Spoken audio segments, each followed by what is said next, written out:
So good morning, good evening, good afternoon, नमस्कार सभी को। कैसे हैं सभी लोग? सबका स्वागत है आपके खुद के प्यारे से चैनल पे जिसका नाम है वी आर जीनियस। मेरा नाम है शिवम तिवारी और आज हम लोग बच्चे यहाँ पे करने वाले हैं वर्क एंड एनर्जी का पार्ट नंबर 2 क्लास 9 का। ठीक है, और अभी तक अगर आपने पार्ट 1 नहीं देखा यानी आपको पता ही नहीं है कि वर्क क्या होता है, साइंस की भाषा में कार्य किसे कहते हैं आपको पता ही नहीं, तो प्लीज़ यार जाओ देख के आओ। और अगर देख रखा है तो बिल्कुल सही जगह है, रुको ठहरो समझो। ठीक है, सो आज मैंने आपको लास्ट वीडियो में ये बताया था कि एनर्जी क्या होती है, कैपेसिटी ऑफ डूइंग वर्क या एबिलिटी ऑफ डूइंग वर्क, यानी कि किसी कार्य को करने की जो आपकी कैपेसिटी होती है या एबिलिटी होती है यानी आपकी क्षमता, उसी को हम एनर्जी से डिफाइन करते हैं। और मैंने आपको एनर्जी की कई फॉर्म बताई थी। एनर्जी कई फॉर्म्स में होती है, जैसे light energy, sound energy, electrical energy और मैकेनिकल एनर्जी। और हमें जो पढ़नी है वो मैकेनिकल एनर्जी पढ़नी है क्योंकि अपने सिलेबस में वही है। ठीक है, सो घबराओ मत अगर आपकी अभी तक आपको काइनेटिक एनर्जी, पोटेंशियल एनर्जी या मैकेनिकल एनर्जी जैसा टॉपिक टफ लगता है, तो हम कोशिश कर रहे हैं ना, हम समझाएंगे बिल्कुल आराम से। ठीक है, तो आ जाओ जरा समझते हैं। तो बेटा मैकेनिकल एनर्जी क्या होता है? मैकेनिकल एनर्जी बड़ा सरल सा है। मैकेनिकल एनर्जी होता है it is the total amount of kinetic energy and potential energy of an object that is used to specific work. क्या समझाया मैंने बताया कि जो बेटा मैकेनिकल एनर्जी होता है, मैकेनिकल एनर्जी सम होता है काइनेटिक एनर्जी का और पोटेंशियल एनर्जी का। ठीक है, अब इसको मैं बताऊं, आपको थोड़ा सा फील कराता हूं मैकेनिकल एनर्जी। देखो, आपको काइनेटिक भी नहीं पता, पोटेंशियल भी नहीं पता, अभी हम उसके बाद काइनेटिक और पोटेंशियल ही पढ़ेंगे। अभी मैं आपको ये बता देता हूँ, सिंपली इतना समझो कि काइनेटिक और पोटेंशियल एनर्जी का सम क्या होता है? मैकेनिकल एनर्जी होता है। और इन दोनों का सम से जो मैकेनिकल एनर्जी, मतलब काइनेटिक और पोटेंशियल से सम क्या मिल के आता है? हमें मैकेनिकल एनर्जी मिलता है। और जो मैकेनिकल एनर्जी का हम यूज किस में करते हैं? किसी स्पेसिफिक वर्क के अंदर करते हैं। यानी आपको मैं एक एग्जाम्पल या एक दो एग्जाम्पल से समझाता हूँ। जो भी चीज मैकेनिकल एनर्जी कर रही होती है या जो भी चीज वर्क कर रही होती है और जिसके अंदर कुछ ना कुछ मैकेनिकल एनर्जी होती है, उसको कैसे समझते हैं? उसको हम दो चीजों से समझते हैं। अगर या तो वो मोशन कर रही हो या फिर उसके पोजीशन में डिफरेंस आ रहा हो। अगर ऐसी दो चीजें हो रही हैं, या तो वो मोशन कर रही हो और या फिर उसकी किस में डिफरेंस आ रहा हो? पोजीशन में, सेकंड चीज में।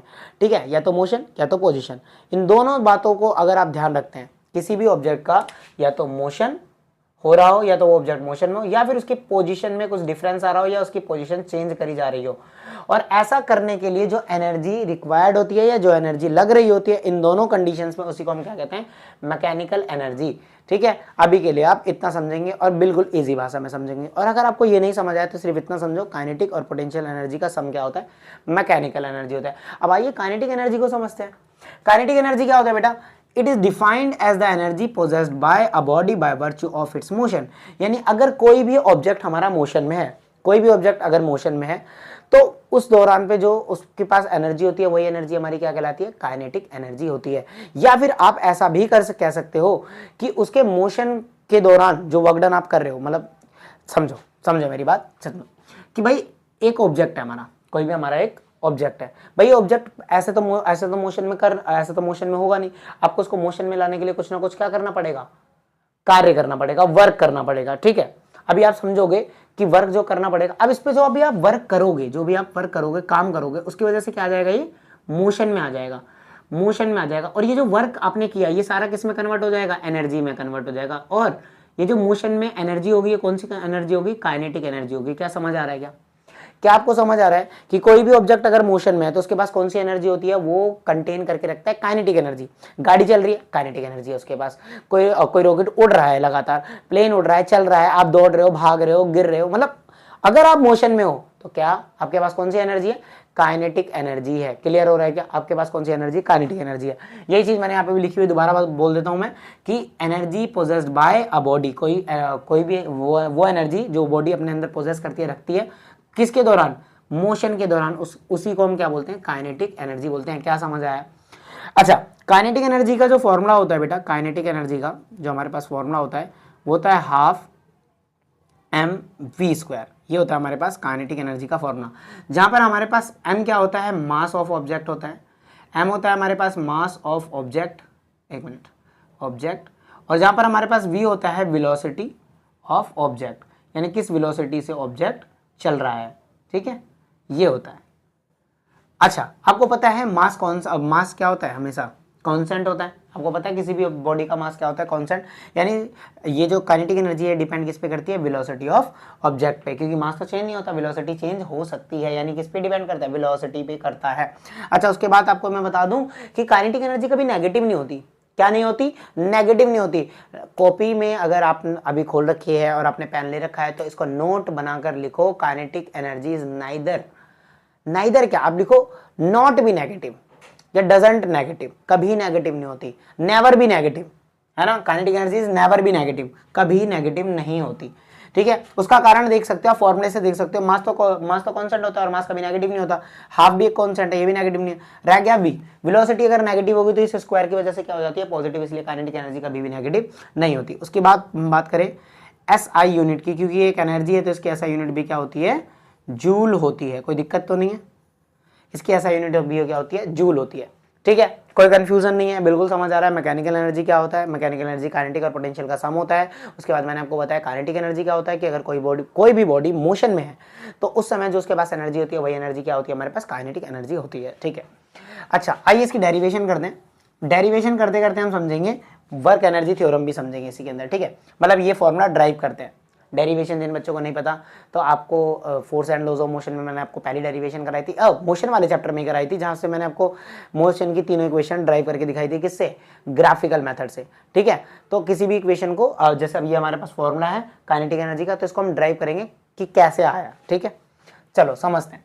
सो according to third equation of motion, ठीक है। सबको याद है कि बेटा थर्ड इक्वेशन कौन सी है मोशन की, v square minus u square equal to में 2as। चलो हम एक बात समझो, इसको ड्राइव करने के लिए आप ऐसा समझो कि हमारे पास एक ऑब्जेक्ट है, वो किसी u, इनिशियल वेलोसिटी उसकी u है, u से वो चल रहा है, ठीक है। उसके बाद थोड़ी देर बाद उस पर आपने काम करा या कुछ भी करा, उसके बाद उसकी वेलोसिटी हो गई कि क्या, उसकी वेलोसिटी हो गई कुछ v हो गई, यानी फाइनल वेलोसिटी क्या हो गई, v हो गई। भैया उसकी स्पीड बढ़ी, यानी आपने उस पर वर्क करा, जब आपने वो ऑब्जेक्ट पहले चल रहा था उस पर आपने कुछ कार्य करा जिसकी वजह से उसकी वेलोसिटी चेंज हो गई, v हो गई। ऑब्जेक्ट का मास तो ये रहेगा, ठीक है, उसकी वेलोसिटी हो गई v, ठीक है। अच्छा, सो इसके अकॉर्डिंग हम थर्ड इक्वेशन लगा रहे हैं मोशन की, v square minus u square. यहाँ से हम क्या करेंगे बेटा, यहाँ से हम इसका डिस्प्लेसमेंट निकालेंगे। डिस्प्लेसमेंट निकालेंगे कैसे, डिस्प्लेसमेंट होता है हमारा s, सबको इधर भेज दो, v square minus u square upon में आ जाएगा 2a बराबर आ गया s। यहाँ से हमारे पास डिस्प्लेसमेंट का फॉर्मूला आ गया ये, कि अगर हमें ये जो ऑब्जेक्ट है u इनिशियल वेलोसिटी चल रहा है, फाइनल वेलोसिटी v है, तो इसने कितना डिस्प्लेसमेंट करा होगा, v square minus u square upon में 2a। a यहाँ पर एक्सेलरेशन है, v final velocity, u initial velocity. समझ आ रहा है, बिल्कुल आराम से चल रहा हूँ इसीलिए, ठीक है। और जिनको धीरे धीरे लग रहा है वो स्पीड बढ़ा लो, ठीक है। टेक्नोलॉजी का इस्तेमाल करो, थोड़ा सा दिमाग का इस्तेमाल करो। उसके बाद according to second law of motion, law की बात कर रहे हैं, सेकंड लॉ यानी न्यूटन का सेकंड लॉ क्या कहता है, F इजिकल टू में ma, यही कहता है, ठीक है। यहाँ से आ गई हमारे पास इक्वेशन नंबर सेकंड। अच्छा, आपको बता दें, अब हम बात करेंगे वर्क डन की। वर्क डन कैसे निकालते हैं बेटा, वर्क डन निकालने का वर्क डन का फॉर्मूला होता है फोर्स इनटू में डिस्प्लेसमेंट, यही फॉर्मूला होता है किसका, वर्क डन का, ठीक है। तो from equation first and second हम पहली और दूसरी इक्वेशन के अकॉर्डिंग वर्क डन का फॉर्मूला क्या निकालेंगे, फोर्स हमारे पास होता है m में और डिस्प्लेसमेंट हमने कितना निकाला है, v square minus u square upon में 2a, ठीक है। a से a हो गया कैंसिल आउट, ठीक है। 1/2 को बाहर ले लो तो मैं इसको ऐसे लिख सकता हूँ, half m v square minus u square. अगर ये हाफ m को मैं अंदर मल्टीप्लाई करता हूँ तो मेरा कुछ इस तरह से आता है, half m v square minus half m u square, ठीक है। अब जरा ध्यान से देखो, कि जो हमारा वर्क डन होता है, वो चेंज इन काइनेटिक एनर्जी के बराबर होता है। जो भी हमारा वर्क डन होता है वो किसके बराबर होता है, चेंज इन काइनेटिक एनर्जी के बराबर होता है। और ये कहाँ से आया, ये आया है वर्क एनर्जी थ्योरम से, VET, वेट मतलब गीला नहीं है यहाँ, वेट का मतलब है वर्क एनर्जी थ्योरम। क्या कहती है वर्क एनर्जी थ्योरम, अरे बड़ी प्यारी थ्योरम है यार। ये कहती है the amount of energy transferred in a body, कि जो भी अमाउंट ऑफ एनर्जी आप ट्रांसफर करते हो किसी बॉडी को, कोई भी बॉडी है उसमें आपने क्या करा, एनर्जी ट्रांसफर करी, वो हमेशा किसके बराबर होती है, always equal to the amount of work done on it. जितना आपने उस पर कार्य करा उसी के बराबर है। नहीं समझे, अरे ये ऑब्जेक्ट है, ठीक है, मैंने इस पे कुछ एनर्जी ट्रांसफर करी, कर सकता हूं कि नहीं कर सकता, कर सकता हूं, ठीक है। नहीं पता तो आप सुन लो, मैं किसी भी ऑब्जेक्ट पे, मैं ही नहीं कोई भी अपनी एनर्जी ट्रांसफर कर सकता है। तो मैंने क्या करा, आप उस पर एनर्जी ट्रांसफर करी। अब वर्क एनर्जी थ्योरम बोलता है कि आपने जितनी भी एनर्जी उस पर ट्रांसफर करी, या कोई ऑब्जेक्ट दूसरे ऑब्जेक्ट पर जो भी एनर्जी ट्रांसफर करता है, वो एनर्जी ट्रांसफर किसके बराबर होता है, वो बराबर होता है जितना आपने उसके ऊपर कार्य करा। जितना आपने उसके ऊपर कार्य करा, जितना आपने वर्क डन करा वही किसके बराबर होता है, जितनी एनर्जी आपने उस पर ट्रांसफर करी। या फिर आप ऐसा भी बोल सकते हो कि वर्क डन, जितना आप वर्क डन करोगे वो चेंज इन काइनेटिक एनर्जी के बराबर होता है। ये दोनों बातें कहाँ से आती हैं, वर्क एनर्जी थ्योरम से। कई बार डेफिनेशन में यही लिखा होता है, the work done is equal to the change in kinetic energy, इसको भी वर्क एनर्जी थ्योरम बोलते हैं। अब दोनों को मैं बहुत ज़्यादा डीप नहीं समझाऊंगा, इसको आप क्लास 11th में बहुत अच्छे से समझोगे, ठीक है। सो अभी के लिए बस इतना समझना है, ठीक है। ये वर्क डन बराबर होता है चेंज इन काइनेटिक एनर्जी के, ये कहाँ से आया, वर्क एनर्जी थ्योरम से आया। आप खुद ही देखो ना, पहले है ना, ये इसकी कुछ वेलोसिटी थी, यहाँ पर हमने कुछ काम करा, काम करके देखो पहले ये मोशन में था, u वेलोसिटी से चल रहा है। चलो आपको फील करा ही देते हैं। अगर ये ऑब्जेक्ट चल रहा था, पहले तो चल ही रहा था ना, कुछ इसकी वेलोसिटी थी u, इसका मतलब इसके पास कुछ ना कुछ काइनेटिक एनर्जी थी, हाँ या ना, हाँ, ठीक है। उसके बाद हमने इसमें और काम करा, हमने इसको धक्का लगाया, मेहनत करी, इस पे मैंने आके फोर्स लगाई, भाई धक्का लगाया, बिना फोर्स के तो काम होगा नहीं। अब मैंने जैसे इस पे फोर्स लगाई तो इसकी वेलोसिटी बढ़ गई, फाइनल वेलोसिटी v हो गई, समझ आ रहा है। मैंने इस पे कुछ काम करा, मैंने इसकी वेलोसिटी बढ़ा दी। अब वेलोसिटी बढ़ाने से काइनेटिक एनर्जी बढ़ेगी नहीं बढ़ेगी, भाई v का स्क्वायर। मैंने बताया काइनेटिक एनर्जी सिर्फ और सिर्फ किस पे डिपेंड करती है, वेलोसिटी पर। वेलोसिटी बढ़ाओगे तो काइनेटिक एनर्जी बढ़ेगी कि नहीं बढ़ेगी, 100% बढ़ेगी मेरे बच्चे। तो अब जो आपने इसकी काइनेटिक एनर्जी बढ़ाई, अभी यही तो मैंने बोला कि वर्क एनर्जी थ्योरम बोलता है the amount of work energy transfer in a body, जितना भी आप किसी के अंदर एनर्जी ट्रांसफर करना, मैंने इसकी एनर्जी बढ़ा दी, भाई मैंने इसकी काइनेटिक एनर्जी बढ़ा दी। कैसे, मैंने इस पे जितना कार्य करा उसी से तो काइनेटिक एनर्जी बढ़ी। और काइनेटिक एनर्जी कितनी बड़ी होगी, भाई इसकी फाइनल काइनेटिक एनर्जी कितनी होगी, इसकी फाइनल काइनेटिक एनर्जी होगी हाफ mv², ठीक है। इनिशियल काइनेटिक एनर्जी कितनी थी, हाफ mu²। इसका चेंज कितना होगा, इसमें से इसको माइनस कर दूंगा, चेंज इन काइनेटिक एनर्जी आएगी, हाँ या ना। दोबारा समझो, घबराने, देखो वीडियो में आए हैं, पूरा कंसेप्ट समझ के जाएंगे, टाइम लगे तो क्या दिक्कत है, आए ही सीखने हैं ना भाई, हमारा मोटिव सीखना है। ये मत देखा करो कि वीडियो कितनी लेंथी जा रही है, अब ये देखो कि सीख रहे हैं कि नहीं सीख रहे हैं। हाँ, तो इसकी फाइनल वेलोसिटी हाफ mv² होगी according to formula, initial velocity इसकी हाफ mu² होगी।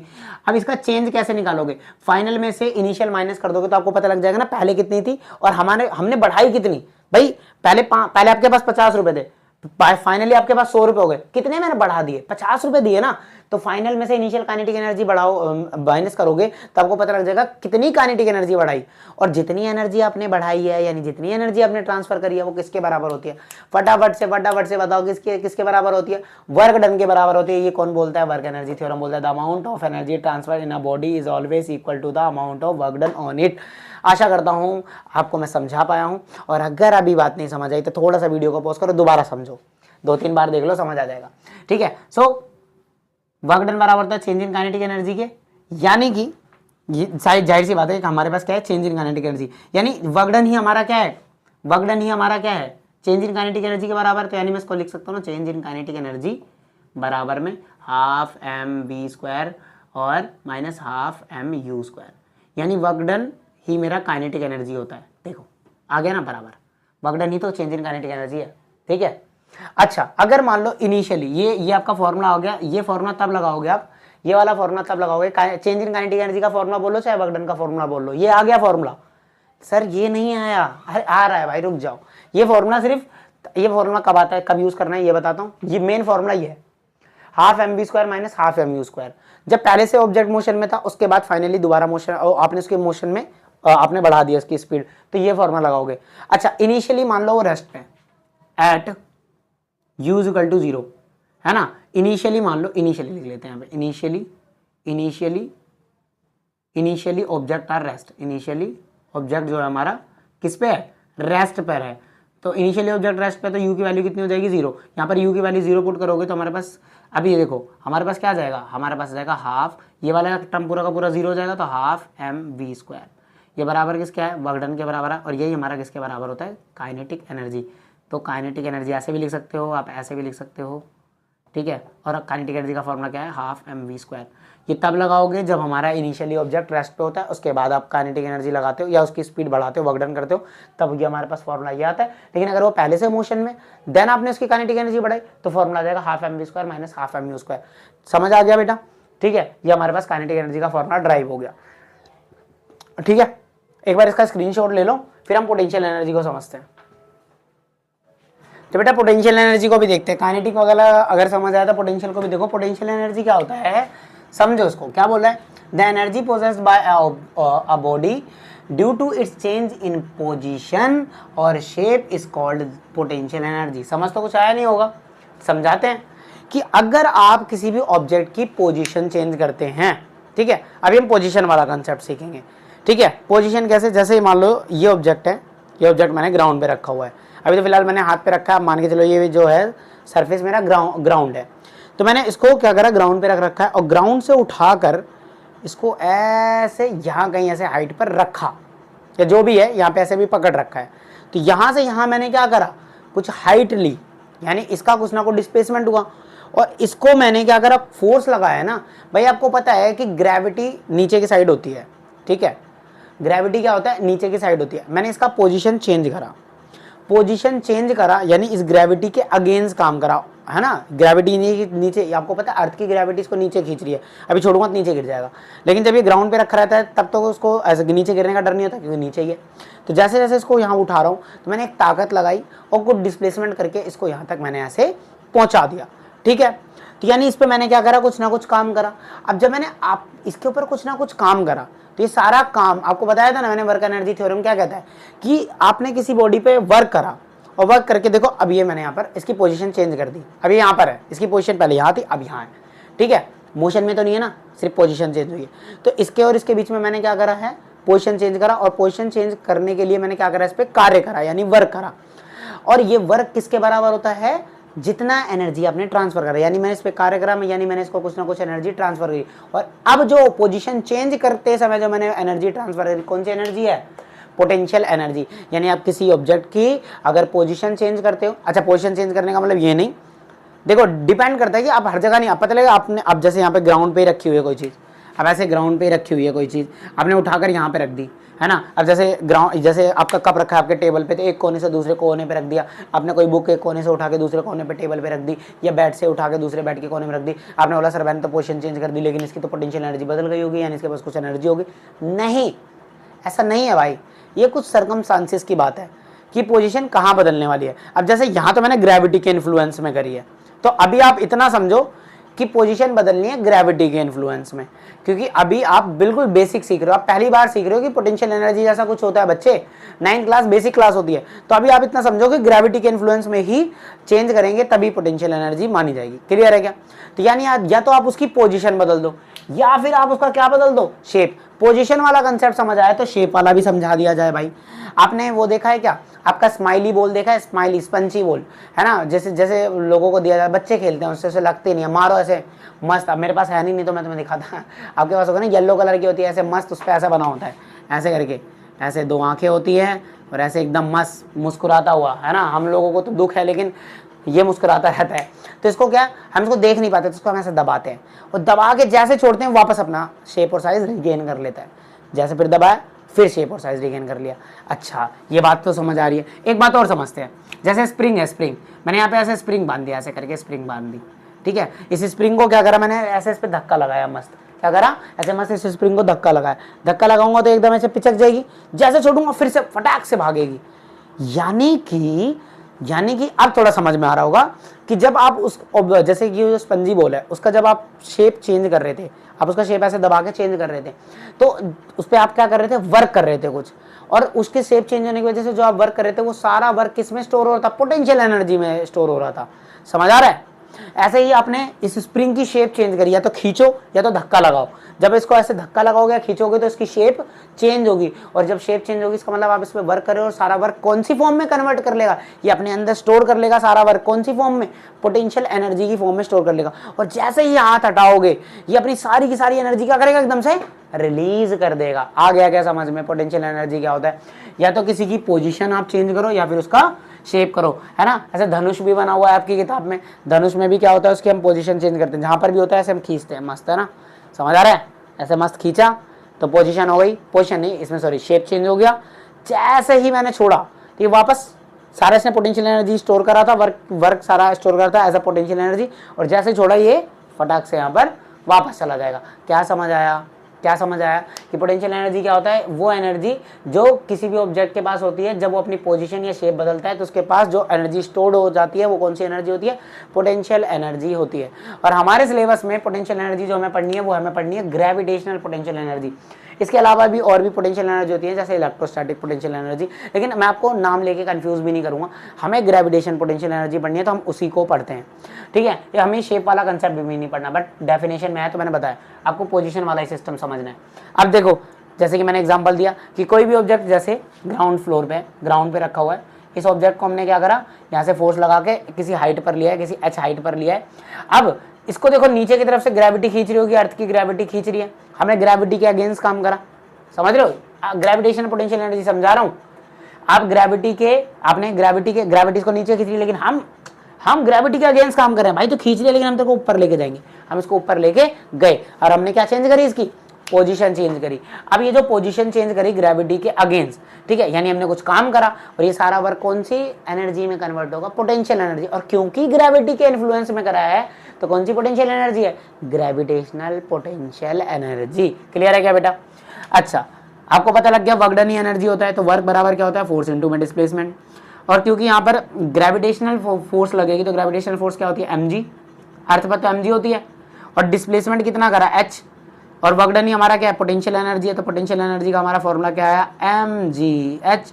mgh mdh नहीं है, मसाले नहीं है, ये mgh है, ठीक है ना? प्रमोशन करने का पैसा नहीं मिला था मुझे, अभी तो मेरा बहुत छोटा सा चैनल है, कहीं तुम सोचो mdh को प्रमोट कर रहा हूँ मैं। नहीं भाई नहीं, सब अच्छा है, सब अच्छा है। mgh, m mass of object, g acceleration due to gravity, और h what? Height of the object, जहां से जहां आप उसको लेके गए हैं, ठीक है। g acceleration due to gravity होता है। नहीं पता? ग्रेविटेशन वाला तो देखो यार, जाके चैनल पे आ चुका है। अब ग्रेविटेशन वाला टॉपिक क्यों नहीं देखते, फिर पूछते हो g क्या है। कैसे बच्चे यार, जाओ देखो, और अगर पता है तो सॉरी, ठीक है। चलो, क्या बात है? Law of conservation of energy. अब एक बात करते हैं, पोटेंशियल एनर्जी क्लियर है, ग्रेविटेशन पोटेंशियल एनर्जी क्लियर हो गया, law of conservation of energy समझते हैं। Law of conservation of energy कहता है कि इस लॉ के अनुसार एनर्जी ना तो आप बना सकते हो, एनर्जी ना तो आप बना सकते हो, ना ही डिस्ट्रॉय कर सकते हो। Energy can neither be created nor be destroy, लेकिन आप इसको कन्वर्ट कर सकते हो, एक फॉर्म से दूसरी फॉर्म में कन्वर्ट कर सकते हो। सर एग्जाम्पल दो, अभी देते हैं यार। जैसे आपका पंखा चलता है, आपकी लाइट जलती है, जिससे आपकी लाइट जलती है। लाइट क्या करती है? आप क्या करते हो? लाइट में इलेक्ट्रिकल एनर्जी देते हो, इलेक्ट्रिकल एनर्जी देते हो। इलेक्ट्रिकल एनर्जी किस में कन्वर्ट हो जाती है? लाइट एनर्जी में कन्वर्ट हो जाती है। आपका बल्ब मस्त जल जाता है। सारी इलेक्ट्रिकल एनर्जी को किस में कन्वर्ट कर देता है? वो लाइट एनर्जी में कन्वर्ट कर देता है। जैसे कि आप लोग क्या करते हो कि जो आपका वो, जैसे आपका टीवी है, ठीक है, टीवी के अंदर आवाज़ भी आती है, टीवी के अंदर लाइट भी दिखती है, और चलता किससे? लाइट से चल रहा होता है ना। बिजली लगाते हो, बिजली, लाइट का मतलब बिजली, सॉरी, बिजली यानी इलेक्ट्रिसिटी। आपने इलेक्ट्रिसिटी ऑन करी, इलेक्ट्रिकल एनर्जी लाइट एनर्जी में भी कन्वर्ट हो रही है और साउंड एनर्जी में भी कन्वर्ट हो रही है। किसके अंदर? टीवी के अंदर। और जो आपका वो है, क्या नाम है आपका, मान लो जो बूफर वगैरह होते हैं, जो आपके डीजे वगैरह होते हैं, जो इलेक्ट्रिक से कनेक्ट है, तो इलेक्ट्रिकल एनर्जी को किस में कन्वर्ट कर रहे हैं? साउंड एनर्जी में। तो ऐसे बहुत सारे एग्जाम्पल हैं, ऐसे बहुत सारे एग्जाम्पल हैं। और इसी law of conservation of energy से हम एक बात और समझते हैं कि जो मैकेनिकल एनर्जी होती है वो बराबर होती है काइनेटिक एनर्जी के और पोटेंशियल एनर्जी के। ये कौन बताता है? ये वाला ही लॉ बताता है भाई, ठीक है। यहाँ इस लॉ के अकॉर्डिंग ही मैकेनिकल एनर्जी की डेफिनेशन आई है। अच्छा, और आपको मैं बता दूं, किसी की भी मैकेनिकल एनर्जी जो इनिशियल होती है वही फाइनल मैकेनिकल एनर्जी होती है। क्या बोल दिया सर आपने? चलो समझाता हूँ उसको। एक फ्री फॉल का कंडीशन लेते हैं, इससे आपको समझ आ जाएगा। एक फ्री फॉल का कंडीशन लेते हैं, समझ आ जाएगा। समझ रहे हो? मान लो कोई भी ऑब्जेक्ट ऐसे नीचे की तरफ गिर रहा है, ठीक है। अब नीचे की तरफ गिर रहा है तो उसके पास कुछ ना कुछ काइनेटिक एनर्जी होगी और कुछ ना कुछ पोटेंशियल एनर्जी होगी। अब क्योंकि गिर रहा है, रुका हुआ तो है नहीं, तो इसकी पोटेंशियल एनर्जी होगी 0, और मान लेते हैं काइनेटिक एनर्जी है 20 जूल, तो इसकी टोटल मैकेनिकल एनर्जी कितनी होगी बेटा? 20 जूल ही होगी। इसकी मैकेनिकल एनर्जी कितनी होगी? 20 जूल ही होगी। अब ये मान लो हमारा ग्राउंड है, ठीक है, ये थोड़ा सा और नीचे आया, इसकी स्पीड बढ़ी, स्पीड बढ़ रही है, वेलोसिटी क्या कर रही है? बढ़ रही है। जैसे जैसे ये नीचे आ रहा है, आप ध्यान दो अगर, तो इसकी वेलोसिटी क्या हो रही है? बढ़ रही है। थोड़ा सा गड़बड़ हो गया है, थोड़ा सा गड़बड़ हो गया है क्या? सॉरी, इसकी जब ये स्टार्टिंग में यहाँ पे रेस्ट पे था, अभी वो ऑब्जेक्ट सबसे जब एक हाइट पे होगा तो उसकी मैक्सिमम पोटेंशियल एनर्जी के मान लो 20, और इसकी अभी काइनेटिक एनर्जी है 0, तो टोटल मैकेनिकल एनर्जी कितनी हो गई? 20। अब ठीक है, आई एम सॉरी, छोटी सी गलती हो गई थी। हाँ, तो अब क्या करें? जैसे इसको हमने छोड़ दिया, हमने हाथ हटाया, तो ये नीचे गिरेगा फ्री फॉल कंडीशन में। जैसे जैसे नीचे गिरेगा तो अब क्या आ गया? मोशन में आ गया। तो धीरे धीरे ये जो पोटेंशियल एनर्जी है क्या होगी? कम होती जाएगी। और काइनेटिक एनर्जी बढ़ती जाएगी क्योंकि वेलोसिटी बढ़ रही है। काइनेटिक एनर्जी क्यों कम, देखो समझो पोटेंशियल एनर्जी का फॉर्मूला क्या होता है भाई, mgh होता है। अब h जैसे जैसे नीचे जा रहे हैं कम हो रहा है कि नहीं हो रहा, h कम होगा पोटेंशियल एनर्जी घटेगी। समझ आ रहा है बिल्कुल, कि यानी नीचे जा रहे हैं, नीचे जाओगे तो पोटेंशियल एनर्जी घट रही है और नीचे जाने से काइनेटिक एनर्जी बढ़ रही है। क्यों बढ़ रही है भाई, वेलोसिटी बढ़ रही है ना। काइनेटिक एनर्जी का फॉर्मूला क्या था, काइनेटिक एनर्जी का फॉर्मूला था हाफ mv², v बढ़ रहा है तो काइनेटिक एनर्जी बढ़ रही है। समझ आ रहा है। तो अब नीचे से नीचे जाओगे, मान लो इसकी जो ये आ गया 5, ये कम हो गया 15, अभी भी मैकेनिकल एनर्जी कितनी है 20। आगे और बढ़ोगे आ जाएगा 10, ये हो जाएगा 10, कितना है अभी भी 20। और नीचे जाओगे ये आ जाएगा 15, ये हो जाएगा 5, अभी भी कितनी मैकेनिकल एनर्जी 20। अब जैसे ही गिरने वाला है उसकी मैक्सिमम काइनेटिक एनर्जी होगी 20 और पोटेंशियल एनर्जी बिल्कुल हो जाएगी 0, हाइट लगभग 0 हो गई।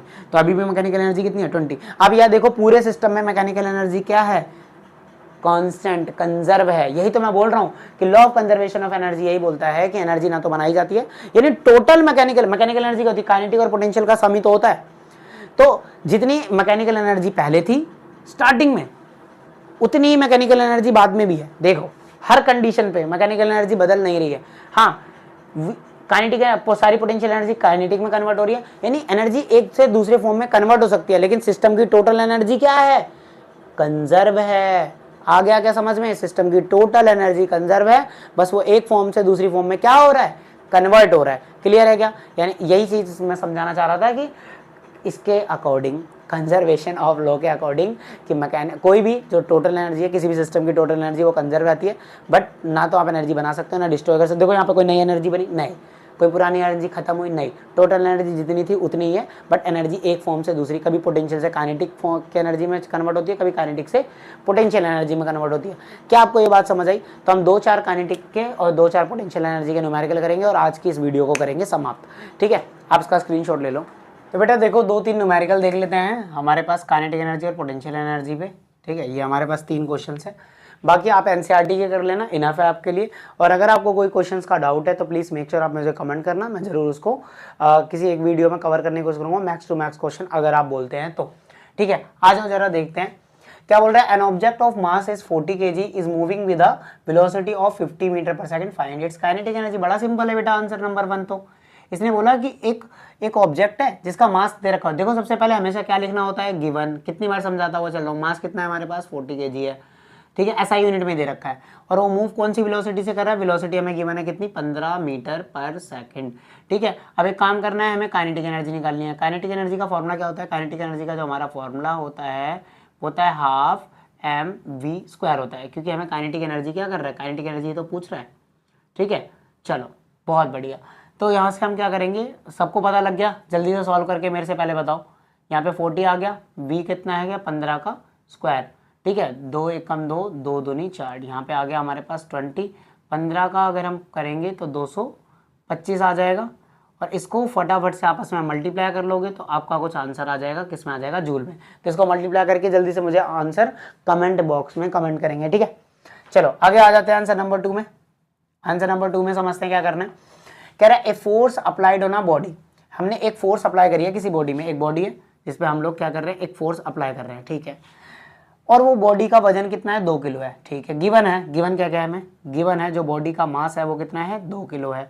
उस पर जब हम फोर्स अप्लाइड कर रहे हैं 5 सेकंड तक कर रहे हैं। ठीक है, लिख लो टाइम कितना लगा हमें, हम 5 सेकंड तक उस पर फोर्स अप्लाइड कर रहे हैं। ठीक है, change its velocity from 10 metre पर सेकंड से 20 मीटर पर सेकंड, यानी पहले वो जो उसकी स्पीड थी वो कितनी थी, 10 मीटर पर सेकंड से वो चल रही थी, और हमने उस पर फोर्स लगा के उसकी स्पीड क्या कर दी, फाइनली 20 मीटर पर सेकंड कर दी। देखो गिवन लिखते चला करो। ठीक है, आपको क्या बताना है, फाइंड द वर्क डन, आपको बताना है वर्क डन। तो एक तो वर्क डन का फॉर्मूला होता है फोर्स इनटू डिस्प्लेसमेंट, एक तो वर्क डन का फॉर्मूला क्या है, फोर्स इनटू डिस्प्लेसमेंट।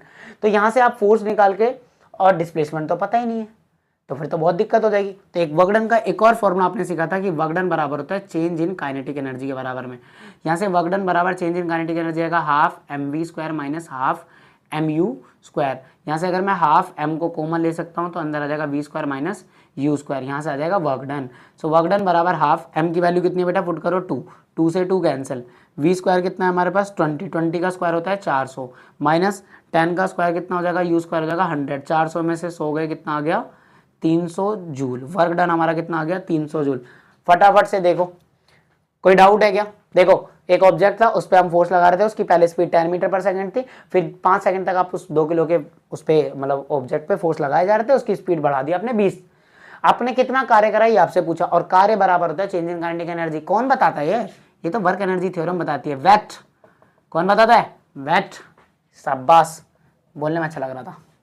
चलो आंसर नंबर 3 और देखते हैं। आंसर नंबर 3 क्या कह रहे हैं? Calculate the amount of work done. आपको वर्क डन कैलकुलेट करना है, amount of work done to raise an object of mass 2 kg at a height of 10 metre. एक ऑब्जेक्ट है हमारे पास 2 किलो का, उसको हमने क्या करा, 10 मीटर हाइट तक उठा दिया। क्या बात है, क्या क्या गिवन है भाई? हमें गिवन है मास कितना है 2 किलो, कितनी हाइट दे रखी है 10 मीटर, हमें बताना है वर्क डन कितना करा हमने। बेटा आपको पता है वर्क डन ही तो एनर्जी है, आपको पता है ना वर्क डन ही तो एनर्जी है। और क्योंकि यहाँ पर आप जाहिर सी बात है पोजीशन चेंज कर रहे हो, तो कौन सी एनर्जी की बात हो रही है? फटाफट बताओ, फटाफट बताओ। पोटेंशियल एनर्जी की बात हो रही है। तो पोटेंशियल एनर्जी का फॉर्मूला क्या होता है? पोटेंशियल एनर्जी ही तो वर्क डन के बराबर है। यहाँ पर कितना है? mgh, यही फॉर्मूला है। सो पोटेंशियल एनर्जी का फॉर्मूला है mgh। m कितना है हमारे पास 2, इंटू में g की वैल्यू कितनी है? अगर आप 10 रखते हो, वैसे g की वैल्यू 9.8 होती है, मैं अप्रोक्स रख रहा हूँ क्योंकि मेंशन नहीं है। और h कितना है हमारे पास 10 है, तो यहाँ से आ जाएगा 100 इंटू 100, ओ सॉरी 10 इंटू 10 100 इंटू में 2 यानी 200। क्या आ गया यहाँ पर? पोटेंशियल एनर्जी आ गया। और ये पोटेंशियल एनर्जी किसके बराबर है? वर्क डन के बराबर। तो ये वर्क कितना लगा? कितना वर्क लगा? 2 किलो के ऑब्जेक्ट को 10 मीटर तक उठाने के लिए कितना वर्क डन लगा? 200 जूल लगा। अच्छा एक बात और, अगर जी आपका वैसे ओरिजिनल कितना 9.8 है, तो अगर किताब में मेंशन नहीं है तो अप्रोक्स 10 भी रख सकते हो। बाकी आप इसको 9.8 से भी कैलकुलेट करके देखना, ठीक है। ये आपका होमवर्क है, इसका भी आंसर मुझे आप कमेंट करना। h कितना है? 10 है। चलो मैं थोड़ा सा हेल्प कर देता हूँ। 2 यहाँ से पॉइंट हटाएंगे, 10 आएगा, 10 से 10 कट गया, तो 2 इंटू 98, 98 को 2 से कैलकुलेट मल्टीप्लाई करोगे, देखो कितना आएगा, उसको लिखोगे जूल में। क्लियर है क्या बेटा? बाकी आप एनसीईआरटी के सवाल करना। अगर आपको कोई सवाल में डाउट आता है एनसीईआरटी के सवालों में या काइनेटिक पोटेंशियल के सवालों में, आपको लग रहा है कि बहुत दिक्कत हो रही है, आपको लगता है कि नहीं सर मुझे ना एक वीडियो चाहिए जिसमें कम से कम 10 15 20 सवाल हो, जिससे मेरा और कॉन्फिडेंस खुले वर्क डन के, काइनेटिक के, पोटेंशियल के, सो प्लीज आप मेरे को कमेंट करो, आप मुझे बताओ। देखो मुझे आपकी जरूरत पता लगेगी तभी मैं करूँगा, ठीक है।